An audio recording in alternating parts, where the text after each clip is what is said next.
El libro de Mormón, capítulo 15. Los de la posteridad de Lehi recibirán de los gentiles el evangelio en los postreros días. El recogimiento de Israel se compara a un olivo cuyas ramas naturales serán injertadas nuevamente. Nefi interpreta la visión del árbol de la vida y dice que la justicia de Dios separa a los malos de los justos. Y ocurrió que después que yo, Nefi, hube sido arrebatado en el espíritu y hube visto todas estas cosas, volví a la tienda de mi padre, y sucedió que vi a mis hermanos y estaban disputando entre sí concerniente a las cosas que mi padre les había hablado. Porque verdaderamente les habló muchas grandes cosas que eran difíciles de comprender, a menos que uno recurriera al Señor. Y como eran duros de corazón, no acudían al Señor como debían.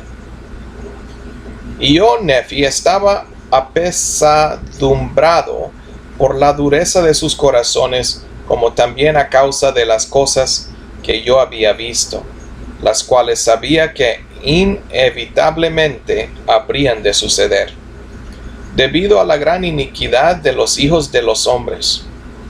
Y aconteció que me sentí abatido por causa de mis aflicciones, porque las consideraba mayores que cualquier otra cosa, por motivo de la destrucción de mi pueblo, porque yo había visto su caída. Y aconteció que después de haber recobrado la fuerza, hablé a mis hermanos, deseando saber la causa de sus disputas. Y dijeron: he aquí no podemos comprender las palabras que nuestro padre ha hablado, concernientes a las ramas naturales del olivo, y también con respecto a los gentiles. Y les dije: ¿habéis preguntado al Señor?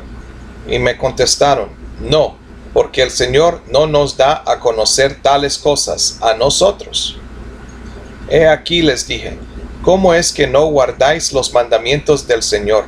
¿Cómo es que queréis perecer a causa de la dureza de vuestros corazones? ¿No recordáis las cosas que el Señor ha dicho? Si no endurecéis vuestros corazones, y me pedís con fe, creyendo que recibiréis, guardando diligentemente mis mandamientos, de seguro os serán manifestadas estas cosas. He aquí os digo que la casa de Israel fue comparada a un olivo por el Espíritu del Señor que estaba en nuestro Padre. Y he aquí no hemos sido desgajados de la casa de Israel. ¿No somos nosotros una rama de la casa de Israel?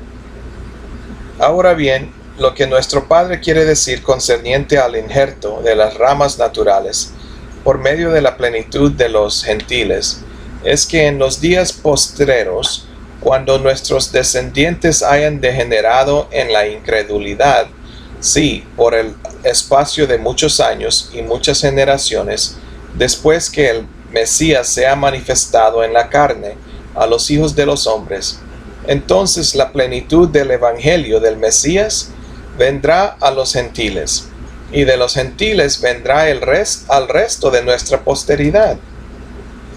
Y en aquel día el resto de los de nuestra posteridad sabrán que son de la casa de Israel y que son el pueblo del convenio del Señor, y entonces sabrán y llegarán al conocimiento de sus antepasados, y también al conocimiento del evangelio de su Redentor, que él ministró a sus padres.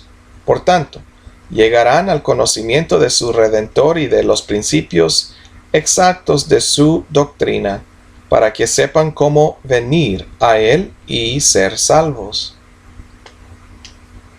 Y entonces no se regocijarán en aquel día, y alabarán a su eterno Dios, su roca y su salvación.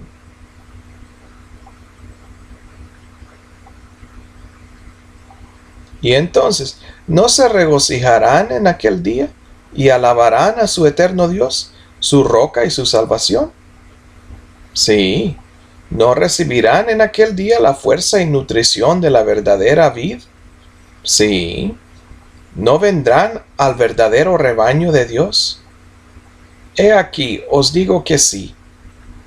Se hará memoria de ellos otra vez entre la casa de Israel, y siendo una rama natural del olivo, serán injertados en el olivo verdadero.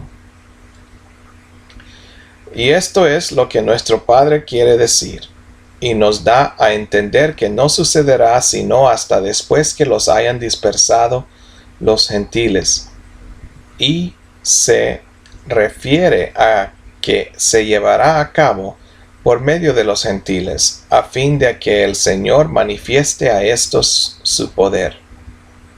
Precisamente porque será rechazado por los judíos, o sea, por los de la casa de Israel. Por tanto, nuestro Padre no ha hablado solamente de nuestra posteridad, sino también de toda la casa de Israel, indicando el convenio que se ha de cumplir en los postreros días.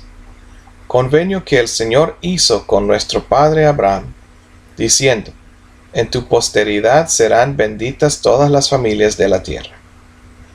Y aconteció que yo, Nefi, les hablé mucho respecto de estas cosas. Sí, les hablé concerniente a la restauración de los judíos en los postreros días. Y les repetí las palabras de Isaías, quien se refirió a la restauración de los judíos, o sea, de la casa de Israel, y que después que fuesen restaurados, no volverían a ser confundidos ni esparcidos otra vez. Y sucedió que hablé muchas palabras a mis hermanos, de modo que se tranquilizaron y se humillaron ante el Señor. Y aconteció que de nuevo me hablaron diciendo: ¿qué significa esta cosa que nuestro padre vio en un sueño? ¿Qué significado tiene el árbol que vio? Y yo les dije: era una representación del árbol de la vida. Y me dijeron: ¿qué significa la barra de hierro que nuestro padre vio, que conducía al árbol? Y les dije que era la palabra de Dios, y que quienes escucharan la palabra de Dios y se aferraran a ella, no perecerían jamás, ni los vencerían las tentaciones ni los ardientes dardos del adversario para cegarlos y llevarlos hasta la destrucción. Por tanto, yo, Nefi, los exhorté a que escucharan a la palabra del Señor. Si les exhorté con todas las energías de mi alma y con toda la facultad que poseía, a que obedecieran la palabra de Dios y se acordaran siempre de guardar sus mandamientos en todas las cosas. Y me dijeron: ¿qué significa el río de agua que nuestro padre vio? Y les respondí que el agua que mi padre vio representaba la inmundicia, y que su mente se hallaba absorta a tal grado en otras cosas que no vio la suciedad del agua.